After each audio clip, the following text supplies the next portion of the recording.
It is usually considered that modern international law was born in 1648 out of the peace treaties of Osnabrück and Münster. By those two treaties, an end was put to the 30 Years' War that raged within what was still considered in Europe as the Holy Roman Empire. They also put an end to the 80 Years' War between Catholic Spain and Reformed Netherlands, with Spain finally recognizing the independence of the Dutch Low Countries. The reason for what is called the Peace of Westphalia to be used as the starting point of modern international law is that the paradigm underlying the peace treaties was the equal sovereignty of states on their respective territories and without a higher authority above them. European nations had fought against each other for over 30 years, and none of them had really won the war, which was largely fought along religious lines.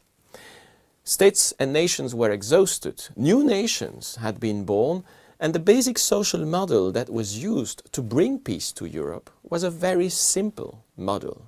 In order to live together in peace, states would live separately, each of them being sovereign on its own territory and equal to one another. As a result, two higher authorities that had shaped European histories for centuries lost much of their influence. On the temporal side, the Emperor of the Holy Roman Empire, and on the spiritual side, the Pope.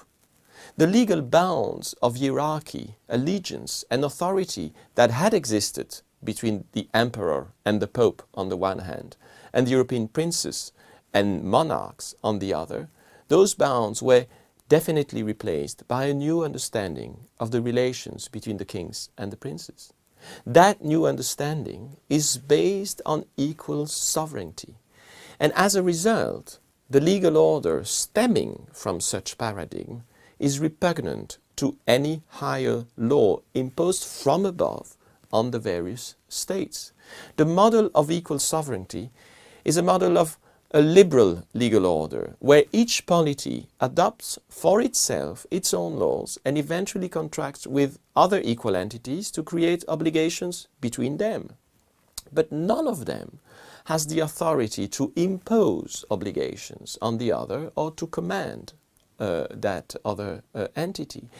If one should mentally or graphically represent such legal order, it would be characterized by its horizontality, its flatness, as opposed to the verticality of an imperial legal order based on a hierarchy between the various legal subjects. International law is horizontal and decentralized. This basic structure of international law has not much changed over the centuries, and it is still very much with us today. Take Article 2, Paragraph 1 of the United Nations Charter. It proclaims that, I quote, "The organization is based on the principle of the sovereign equality of all its members," while Paragraph 7 protects what is called the domestic jurisdiction of states from outside interference. And what is quite extraordinary is that if the composition and the concerns of the international community have of course radically changed over the centuries, nothing so far has fundamentally replaced the Westphalian legal model based on equal sovereignty.